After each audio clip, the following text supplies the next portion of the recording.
being as spoiler-free as possible, for now, in my previous videos I talked about flashback scenes and how they negatively affected the narrative experience of The Last of Us Part 2, the game.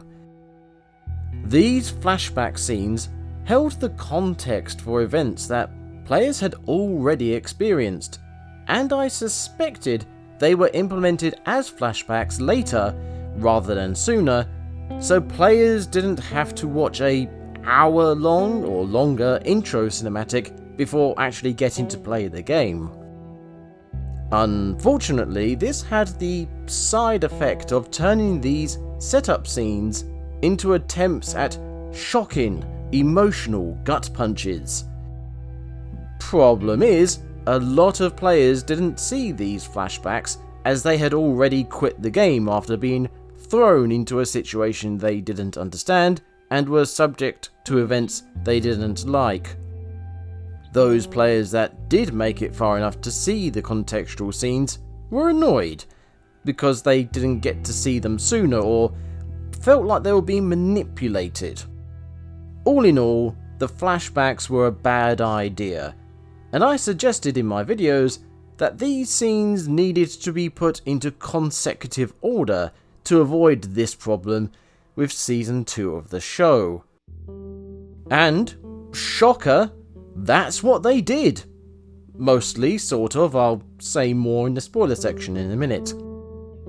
Ignoring meta for the moment, and still being as spoiler-free as possible, the show starts at the end of Season 1 and shows us a bunch of new characters who are associated with the Fireflies. If you remember who they were and what happened to them, you will probably sympathise with these new characters. Cough, game, cough. We then jump forward 5 years, and I remember people being worried that the actress Bella Ramsey wouldn't be able to play older Ellie given she played her as a 14-year-old in Season 1.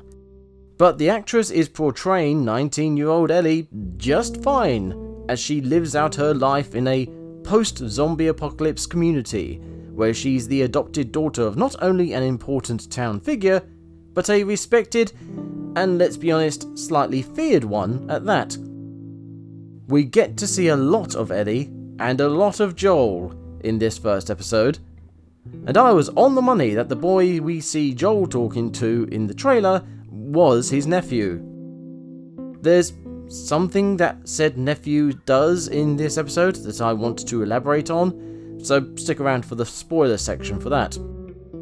We see recurring characters like Tommy and Maria, but also a bunch of new characters, including Dina, who is actually introduced this time and is a likeable character. Cough, game, cough. There is conflict and drama, albeit mostly of the small-scale interpersonal kind. That's not to say there isn't action and horror, because there certainly is. Episode 1 of Season 2 introduces an enemy from the game I had completely forgotten about, and the way it's introduced here essentially gives the audience the idea that change is afoot with the zombies. This opens the door for additional mechanical changes, like the one we saw in the trailer. So, yeah, well done, show. Speaking of enemy mechanics, remember that one from Season 1 that was new to the show? Got used once and then never appeared again. It's back, baby! And it might inform that big battle in the trailer. Maybe, possibly, we shall have to see. In short, this is a good first episode of Season 2 that plays out the story of Part 2 far better. It's mostly setups and introductions with enough suggestions to events we don't know about yet to keep an audience wondering for future reveals. Admittedly, there is some clunky dialogue which I think could have been better, but they are exceptions to the rule. This feels like we're watching characters we know develop into a world with people in it, rather than the alternative cough game cough. And I am very much looking forward to episode 2. Alright, spoilers, Mother Hubbards. Joel is not dead by the end of the episode, yay! We are getting plenty of him in this story, as he has risen to the rank of town planner, a job well suited to him given his experience in construction. He's more of a leader figure, and he's more caring for those around him, as we see with Dina. But he's also still being an arse to strangers, and people are a little bit afraid of him, as Jesse admits at the start of the episode. This is the character we saw being developed in Season 1, and it's nice to see him here. And like I said, regards the flashbacks not being flashbacks anymore, we get to see his story play out, which is great. Well, almost all of it. I'll get to that in a second. There are a few flashbacks which haven't been addressed yet, but I think they're coming up with the psychiatrist stuff. In fact, let's talk about the psychiatrist stuff now. A brand new part of the story not in the games. We are told Joel is going to see the psychologist because he's having problems with Ellie, but has no experience with a girl her age because his own daughter died much younger. Because of this struggle he's having bringing up Ellie, Joel feels more fatherly to Dina, who's the same age as Ellie, but is far more interested in interacting with him.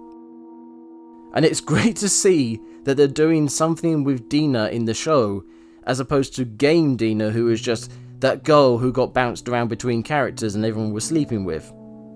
Good job, show.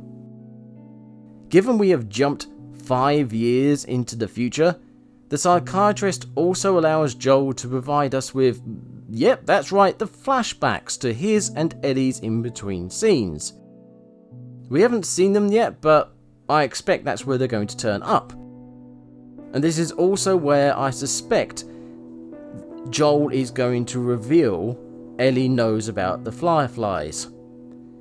Although I'm not sure that's going to be a flashback anymore. I reckon the psychiatrist is going to use Joel as a way of dealing with her own problems, as we have already seen in episode 1. And most of her problems seem to be centered around Joel killing her husband. We're assuming due to infection, not just because Joel was having a bad day.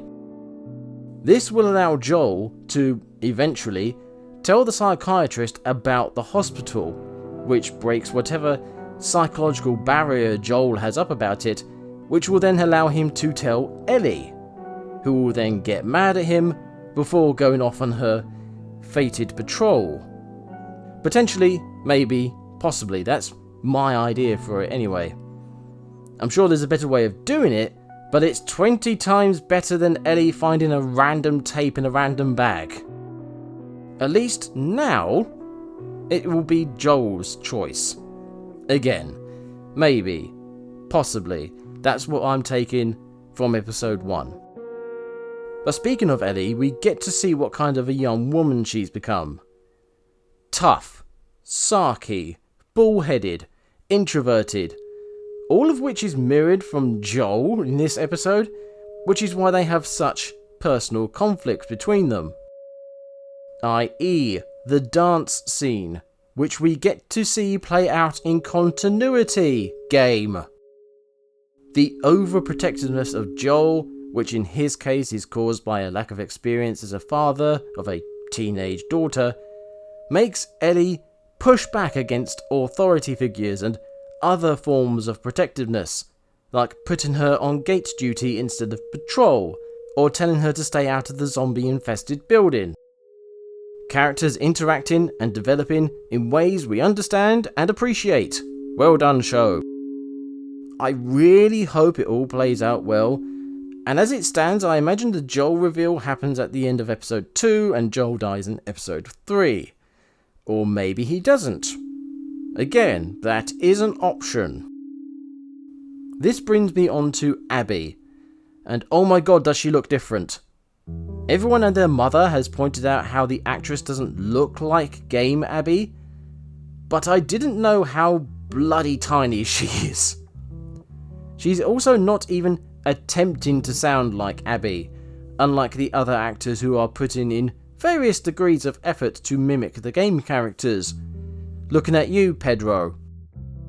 It says a lot that we have one extra scene with Abby and friends in this season compared to the game, and it makes a world of difference. We don't just have a bunch of randoms turning up wanting to kill Joel.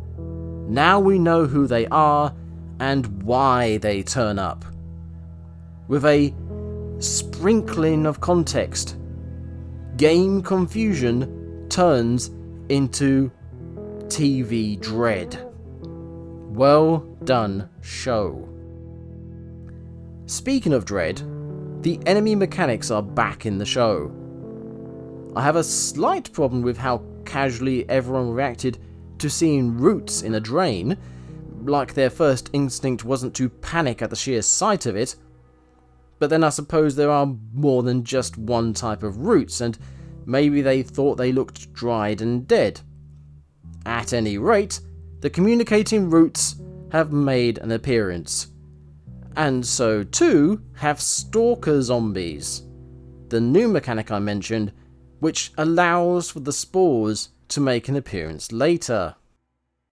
There is definitely some creativity and effort put into introducing elements from the game into the show, which is much appreciated. It's kind of ironic how the game story really haphazardly introduced elements of its story into its story, to the point that it annoyed and frustrated and angered a lot of people. But the TV show is implementing and introducing elements from outside of its story, i.e. the game story, and it's doing it quite well. Which is really weird because apparently it's all the same writers. Maybe they learned their lesson or something. Anyway, I want to finish this video off with an observation about the nephew. We hear these lines from Joel in the trailer. This is where we live. And what's that? The fence. What's inside? People. What's outside? Monsters. Joel makes a joke about the nephew shooting monsters, then after a natter between Joel, Maria and Tommy, Joel goes to leave and he makes the same joke to the nephew again. The nephew then pretends to shoot Joel multiple times, and Joel play reacts to each shot. This is almost certainly a bit of a wink wink nudge nudge foreshadowing for players to Joel's death later. But does it also suggest the creator's mindset regarding Joel? Do they consider him a monster? One as bad as the zombies? One that needs killing? Or maybe I'm reading into it a bit too much and this is just the show revealing early the change to Joel's death, him being shot rather than being clubbed. Thinking about it, there's a line from the psychiatrist that stands out now. She says she's angry with Joel about the killing of her husband, even if it was necessary, but especially for the way Joel did it. In the trailer, we have seen an older gentleman walking away from Joel, and Joel raising his gun at his back. This, I imagine, is the husband's death, and this is why the psychiatrist is so angry. Which is a really sneaky way of foreshadowing Joel's death, and Ellie's reaction to it. Mother Hubbards! I think we've got plenty to mull over, and we'll almost certainly have even more to go over once the season is done. For now, I'm going to leave it here and wait to see what episode 2 has for us. Last but not least, thank you for watching.